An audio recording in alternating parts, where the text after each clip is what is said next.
Et c'est reparti pour un tour.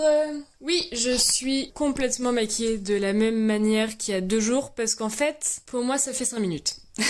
J'espère que vous allez bien et aujourd'hui, on se retrouve pour l'épisode 2 de cette série de vidéos qui s'appelle Les vlogs d'août. Voilà, pas très original. Sauf que nous n'allons pas montrer ma vie, parce que ça je le fais très bien en dehors du mois d'août. Mais nous allons parler de mes doutes, de mes craintes, de mes angoisses. Et je pense que ce sont des choses que je partage avec pas mal d'entre vous. Et aujourd'hui, on va commencer tout de suite, en fait, avec le sujet qui nous intéresse. Aujourd'hui, on va parler d'un sujet... De toute façon, vous avez vu pourquoi je fais du suspense comme ça. On va parler d'un sujet qui touche bon nombre de femmes, je pense, mais aussi de plus en plus d'hommes aujourd'hui, parce que nous grandissons, nous nous développons dans une société qui est de plus en plus narcissique, dit-elle. Avec les réseaux sociaux, les magazines, les films, les publicités, le corps parfait est devenu le niveau à atteindre. Parce que le corps parfait est devenu la norme. Dans un monde où les rencontres amoureuses se font sur la base du physique et la base de l'image, le narcissisme est ultra développé. Nous nous jugeons tous par notre physique. Ça a toujours été le cas, je pense qu'avec les réseaux sociaux, c'est devenu beaucoup plus important. Et forcément, ces signaux constants d'une norme à respecter détruisent, dilapident, anéantissent complètement notre confiance en nous et sèment le doute en nous. Alors oui, aujourd'hui, je doute de mon physique. Je doute d'un jour atteindre ce corps parfait. Petit disclaimer que je mets tout de suite, je sais que je suis complètement dans la norme. Je sais que mon corps est bien. Et pourtant, je doute encore et toujours de mon corps. Et j'ai énormément de complexes. Je trouve que mon visage est trop triste. J'ai les paupières qui tombent. J'ai énormément de cernes. J'ai de l'acné comme vous pouvez le voir. J'ai un nez beaucoup trop grand avec une bosse. J'ai de la cellulite. J'ai des vergetures. J'ai une scoliose qui fait que mon dos est un petit peu de travers et du coup j'ai une hanche plus haute que l'autre, une jambe plus longue que l'autre. Et ça a été très longtemps un gros complexe. Je voulais pas me mettre sur la plage en maillot de bain ou au bord de la piscine. Je n'aimais pas du tout me voir en photo. Je me comparais tout le temps aux autres et ça m'arrive encore aujourd'hui. L'été, c'était une vraie torture pour moi et j'avoue que même cet été a été une petite torture. Bon, après, je vais pas à la mer ni à la piscine, donc ça va. J'imagine. Et oui, entre la forme du corps et les poils, je vous raconte pas l'enfer que c'était d'aller à la plage ou à la piscine avec des potes, c'était mais horrible. Mais ces 2 dernières années, je me sentais plutôt à l'aise avec ces choses-là. J'allais à la plage pour sentir le soleil sur ma peau et la sensation du soleil sur ma peau. Et si j'avais des poils aux jambes, eh ben je m'en foutais. Ah, je suis floue. Si j'avais de la cellulite, je m'en fichais. Je me sentais bien. Je me sentais vraiment bien dans mon corps. Sauf que là, j'ai pris du poids. J'ai pris du poids pour plein de raisons. J'ai pris du poids parce que pendant mes 2 mois de mémoire, j'ai pas arrêté de manger. J'ai beaucoup mangé. Je faisais pas beaucoup de sport. Je bougeais quasiment pas parce que je passais mes journées devant mon ordinateur ou à écrire ou à faire des recherches. Je mangeais beaucoup parce que le stress fait que tu manges, l'angoisse fait que tu manges, le fait de se sentir seul fait que tu manges, le fait d'avoir peur d'échouer fait que tu manges. Et même si mon alimentation est une alimentation assez saine, manger trop de choses saines, parfois ça devient pas très sain. Donc j'ai pris du poids. Peut-être que ça ne se voit pas. J'imagine en vrai que ça se voit pas et qu'on a juste la sensation que je me suis remusclée. Mais je le ressens dans mes habits, je le vois dans le miroir. Et c'est bien pour ça qu'à un moment donné, je cachais mon miroir avec le drapeau d'Orelsan. Je pense que ça va être un défi, je vais placer Orelsan dans toutes mes vidéos du mois d'août. Peut-être que c'est que ma mémoire musculaire qui fait que mes muscles ont gonflé énormément quand j'ai repris le sport. Mais dans tous les cas, j'ai quand même pris du poids en fait. Parce que même si c'est mes muscles qui ont gonflé, je ressens dans mes vêtements que je suis trop serrée. Et, ah oui, on va faire de la pub pour Salomé même si elle n'en a pas besoin. Elle a fait une vidéo sur ça il y a pas très longtemps. Coucou Salomé, si tu passes par là, oui je te copie mais j'avais l'idée avant toi. Puis surtout on va pas du tout aborder les mêmes sujets je pense. Donc j'ai pris du poids. Et maintenant, je fais quoi avec cette information-là? Et même si je me dis, qu'importe que t'aies pris du poids, on s'en fout, c'est la vie, un corps ça évolue, ça a des changements, si le chiffre il ne bouge pas sur ta balance, c'est juste que t'es morte. Donc, c'est normal. Et même si je me dis tout ça, je sais que ça va être difficile pour moi si je dois me mettre en maillot de bain cet été. Je vais être mal à l'aise, comme il y a plusieurs années. Et c'est ça qui est dingue. C'est que ces doutes m'assaillent depuis toujours. depuis que je suis toute petite. La représentation de mon corps, la forme qu'il a, la posture qu'il possède, le poids qu'il fait, tout ça est questionné depuis que je suis en primaire. Dans la cour de récréation, on se jugeait, on se donnait des noms en fonction de notre physique, on se critiquait. Par exemple, si nous avions un nombril trop rentré, c'est que nous avions du gras. Non, en fait c'est juste la manière dont le nœud a été fait au collège et au lycée. C'était pire parce que au collège et au lycée on est pourri quoi, enfin... En quatrième, l'une des surveillantes, qui nous gardait en salle de perm, a été critiquée parce qu'elle portait un legging et qu'à travers, apparemment, parce qu'en vrai je ne voyais pas du tout, apparemment, elle avait de la cellulite. Petite parenthèse, c'est à ce moment-là où j'ai entendu pour la première fois ce qu'était le mot cellulite et que j'ai compris que c'était pas bien d'avoir de la cellulite parce que sinon les gens ils nous critiquaient. Au lycée, mes complexes se sont multipliés parce que, faut le dire, je me sentais vraiment pas du tout à l'aise dans mon corps. En même temps, c'est normal, c'est la fin de la puberté, donc ton corps a vraiment changé, donc tu sais plus trop comment le gérer, puis même personnellement ça allait pas forcément très bien dans ma vie. Donc forcément quand ça va pas très bien dans ta tête, ça va pas très bien avec ton body. Et je le supportais plus du tout. J'ai pleuré en voyant des photos de moi. Je me détestais en photo, quoi. C'était vraiment... Waouh.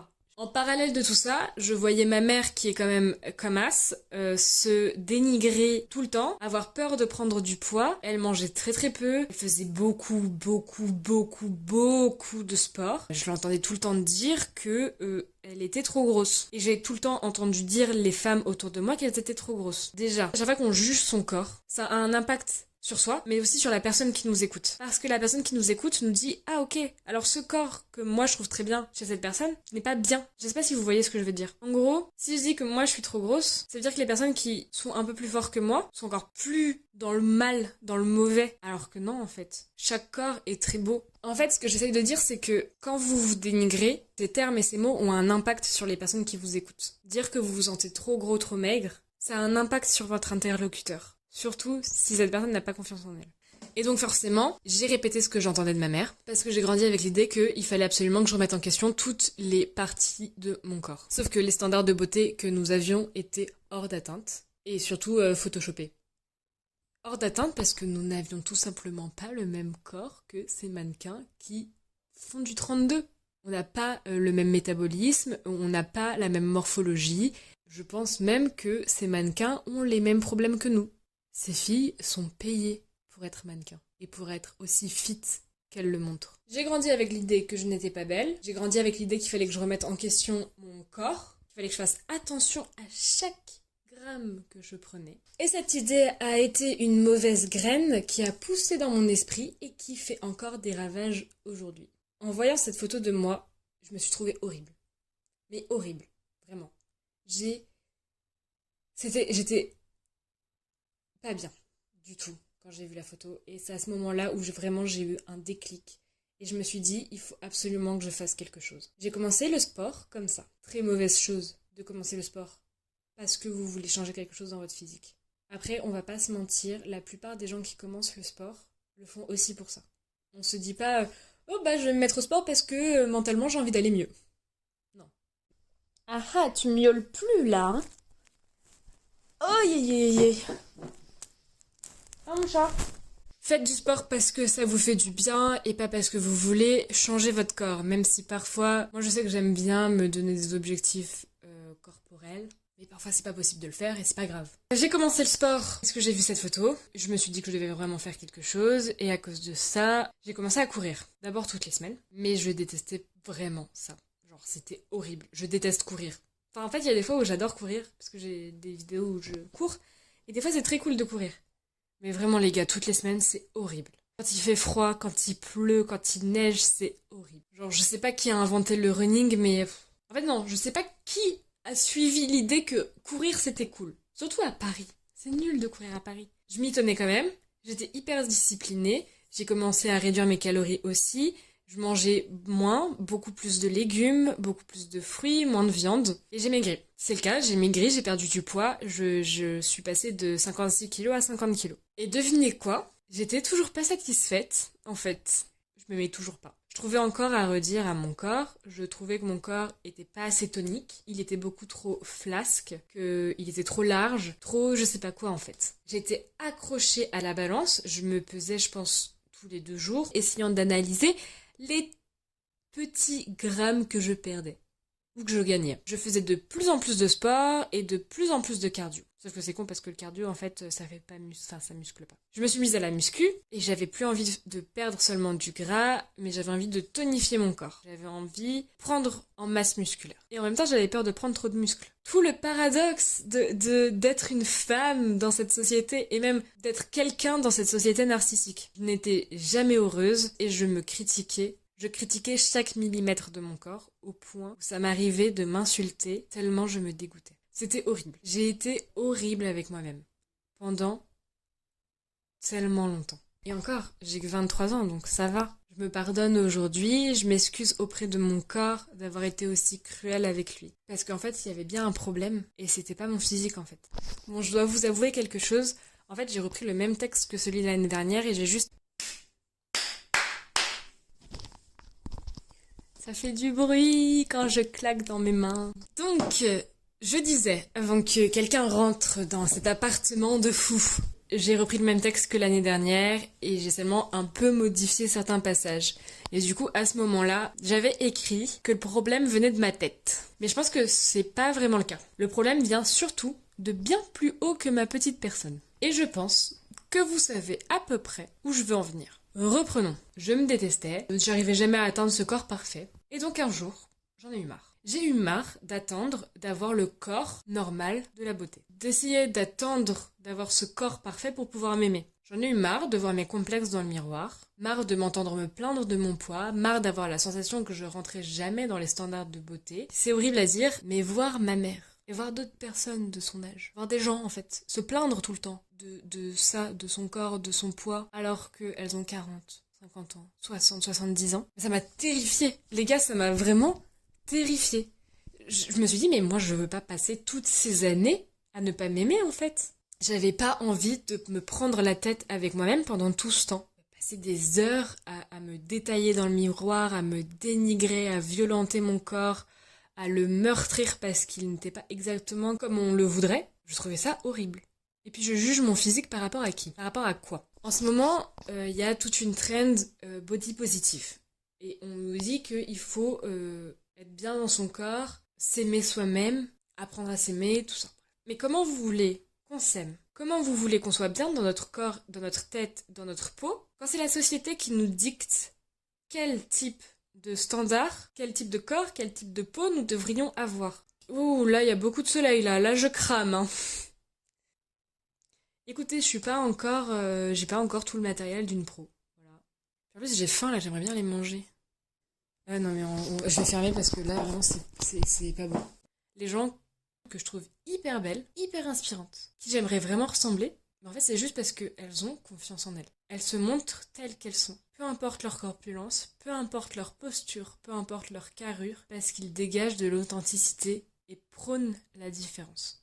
Alors aujourd'hui, qu'est-ce que je fais? Aujourd'hui, je suis effectivement mal dans mes affaires, je me sens pas à l'aise en vidéo, j'ai peur de montrer mes complexes, de montrer mes formes. J'ai regardé d'anciennes vidéos de moi et parfois je vois que mon corps n'a pas changé, parfois je vois que mon corps a changé. Et même quand mon corps a changé, je trouve que ça va pas. Alors que c'était une période où je trouvais que j'étais bien dans ma tête. Enfin, je trouvais que j'étais bien à ce moment-là. Alors je me suis demandé pourquoi. Et pourquoi j'ai cette sensation-là alors que c'était des périodes où je me sentais bien avant. Alors voici ma petite théorie. Et je pense que les Kardashians ne seront pas contre cette théorie-là. Je suis pas du tout les Kardashians, mais j'ai entendu dire qu'elles avaient enlevé leur prothèse.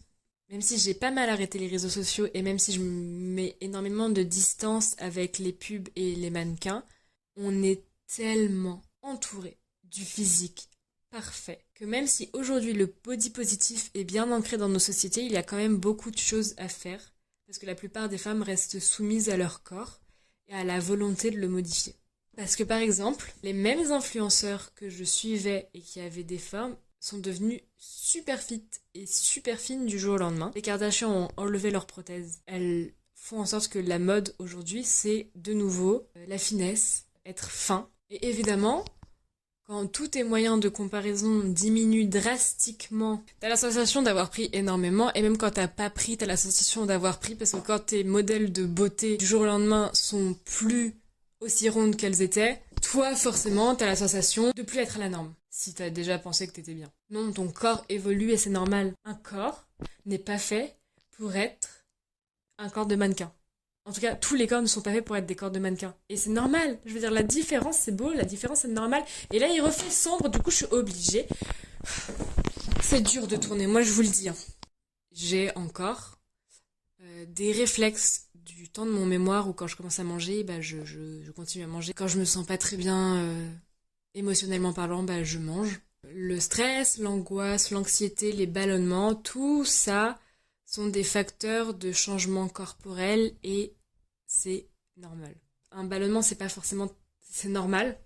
Il faut juste pas que vous ayez mal, quoi. Et ça peut quand même signifier que vous mangez trop vite ou vous mangez trop cru et c'est juste votre corps qui vous donne une grille de lecture pour comprendre ce qu'il lui faut. C'est normal que notre corps évolue en fonction de nos états d'esprit. Ce qui est horrible, c'est que la société et le monde social s'amusent de nos complexes pour 1. Soit créer des injustices et 2. Soit nous faire dépenser de l'argent pour éviter ces injustices. Personne ne gagne à se dénigrer ou à dénigrer les autres, que ce soit sur le poids ou la beauté physique. Le seul vainqueur de tout ça, de cette guerre contre soi-même, c'est le capitalisme et le patriarcat. Parce que on nous vend de plus en plus de produits, de plus en plus de crèmes, de plus en plus de chirurgie en nous promettant que ça va fonctionner. Spoiler alerte, c'est pas le cas. On ne le sera jamais parce que même quand nous le sommes, les tendances évoluent et changent. Un jour ou l'autre, nous ne ferons plus partie de ces tendances-là. Et donc, on se sentira mal quand on sera plus dans la norme de la perfection. Si on l'est un jour. En fait, on court après une fiction. Une fiction créée par les personnes qui détiennent la visibilité. Une fiction créée par les personnes qui se montrent, qui créent les tendances. Et comme je l'ai dit, je n'ai pas envie de me pourrir toute la vie en laissant le capitalisme et la société nourrir mes angoisses et mon manque de confiance en moi. Nous sommes toutes et tous beaux et belles avec nos formes ou sans. L'important, ça reste de prendre soin de soi mentalement comme physiquement. Mais prendre soin pour vous, pas pour atteindre un objectif social. Aimer prendre soin de soi, c'est montrer à son corps que nous l'aimons.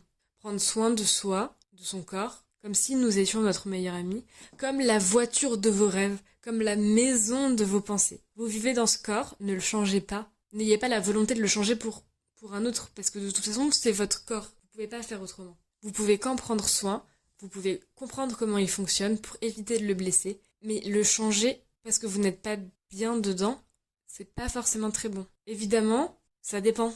Quoi ? Si vous devez le changer pour des raisons médicales, évidemment, voilà, quoi. Vous êtes beau et belle, et vous n'avez pas besoin de changer votre corps. Prendre soin de soi et faire en sorte d'atteindre un standard de beauté sont deux choses complètement différentes. Pour Simone de Beauvoir, le souci de l'apparence compose l'une des manifestations de la soumission féminine. En se faisant beau ou belle, nous nous enfermons dans une image, une illusion, faisant croire que notre être, c'est ça, notre physique.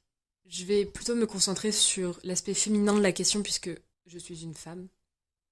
La question est comment vivre sereinement dans son corps quand on est coincé entre la conception féministe de la beauté féminine et du paraître en général, et les injonctions créées par la société, qui sont fondamentalement factices puisqu'elles sont construites.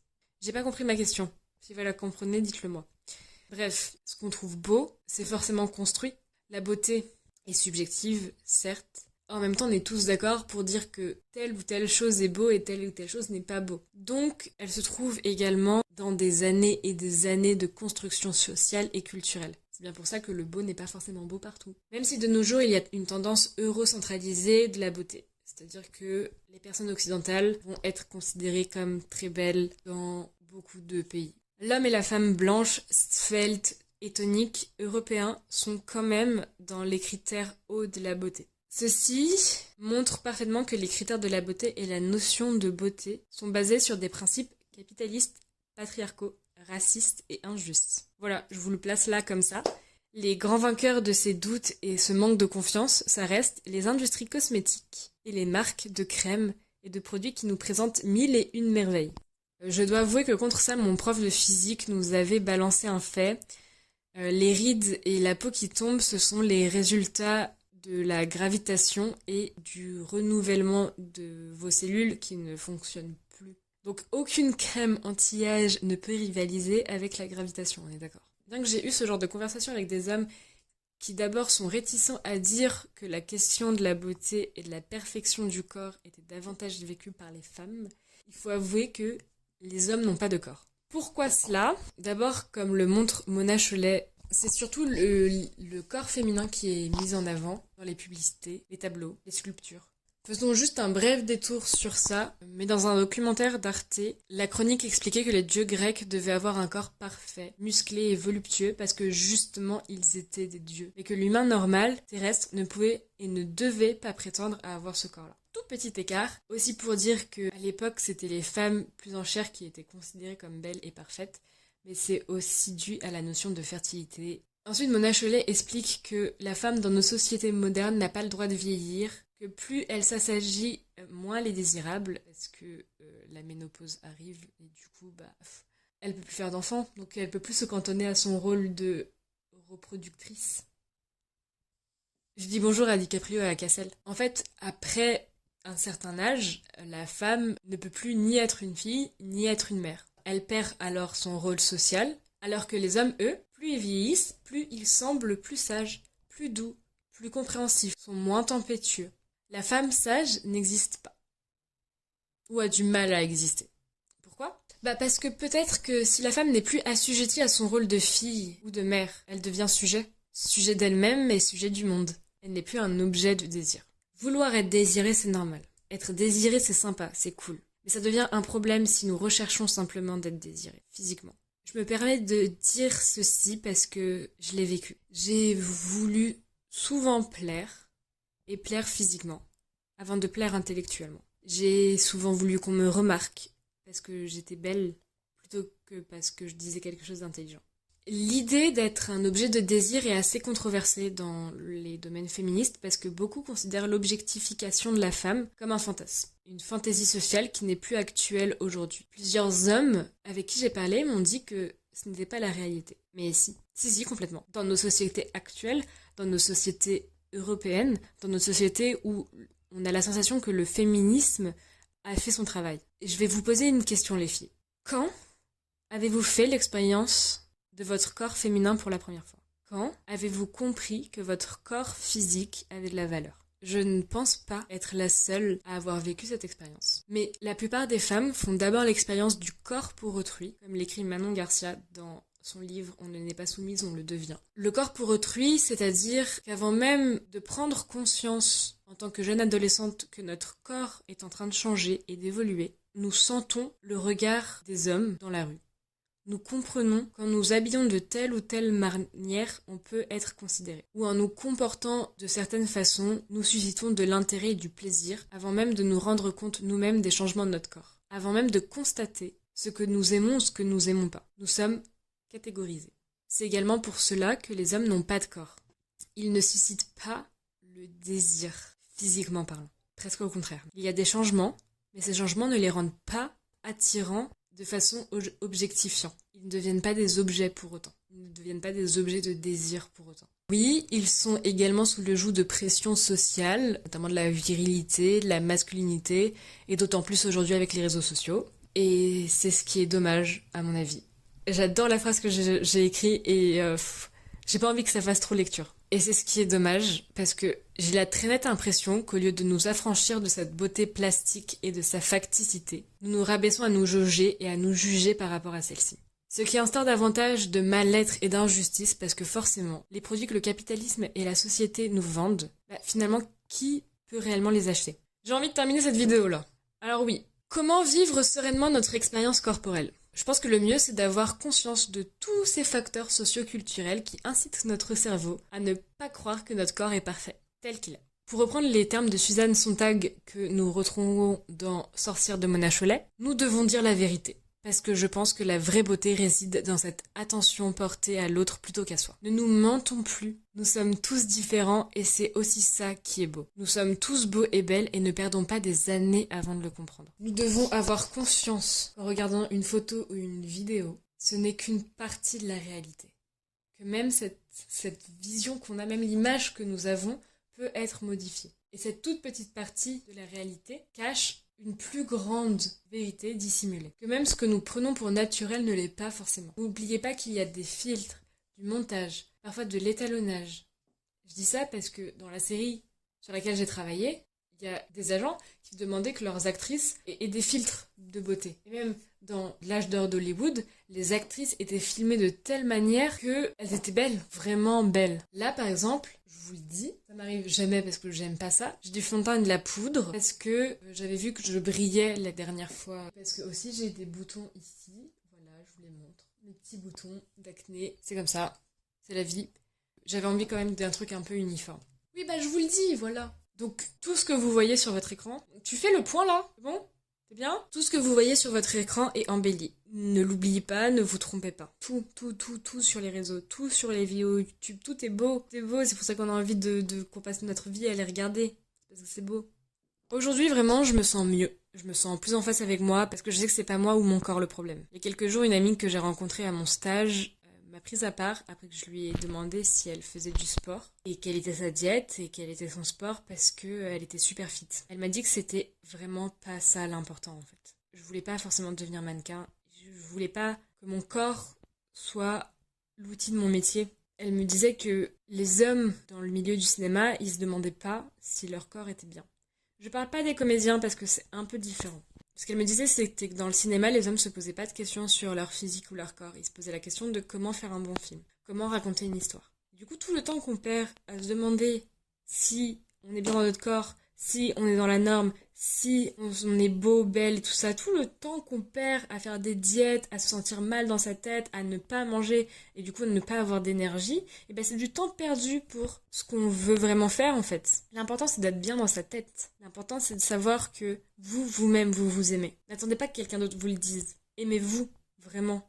Là où je me pose des questions sur comment je peux perdre du poids ou comment je peux équilibrer mon alimentation à cause de la soirée que j'ai fait la veille, des hommes vont se demander comment faire un bon film ou comment réaliser un projet. Mon objectif dans la vie, c'est pas d'avoir le physique de rêve que tout le monde voudrait envier et ce serait horrible, même je me sentirais trop mal si c'était le cas. Puis, j'ai pas envie d'objectifier mon corps en fait. Je suis humaine, j'ai de la cellulite, j'ai des complexes. J'ai un nez comme ci, j'ai une bouche comme ça, j'ai les lèvres gercées, j'ai des boutons, j'ai de l'acné, j'ai des poils sous les bras, j'ai des poils aux jambes, j'ai une hanche plus haute que l'autre, je suis pas parfaite. Mon objectif, ce n'est pas d'être une poupée parfaite. Mon objectif, c'est de monter, créer, réaliser, écrire des films parfaits. Et encore. Mon objectif, c'est de créer, pas de me détruire mentalement, psychologiquement, physiquement. Donc merci à elle de m'avoir dit tout ça, de m'avoir fait sourire et de m'avoir parlé si franchement. Elle m'a dit des choses qui m'ont vraiment fait du bien à entendre.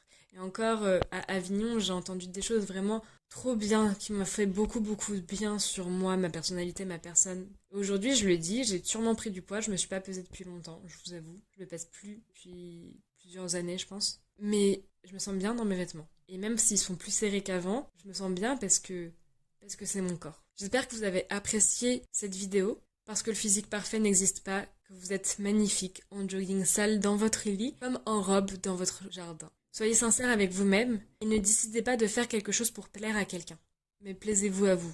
Je vais m'arrêter ici. Encore une fois, toutes les informations qui m'ont permis d'écrire cette vidéo sera en barre dans la description. C'est chiant, je déteste faire les descriptions, mais je vais le faire quand même.